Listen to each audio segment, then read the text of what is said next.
Soldering is the most basic of electronic skills. Whether a machine is doing the soldering or you're doing it by hand, solder is the glue that connects all of your electrical components together. While of course it's possible to burn yourself, don't be afraid.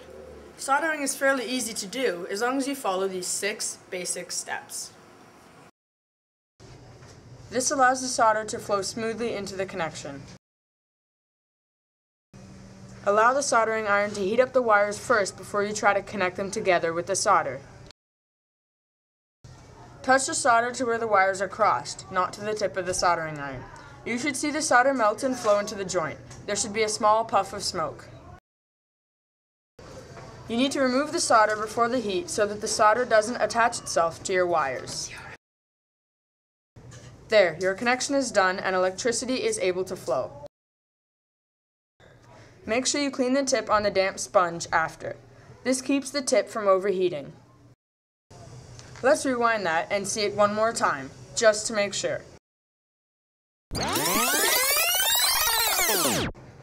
Tin the tip, heat up the joint, apply the solder, remove the heat, clean the tip on the sponge.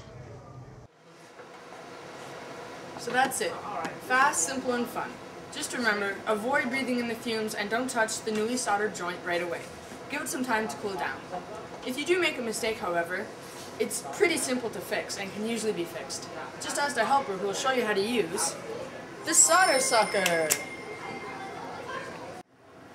That's all for now. Good luck and stay safe.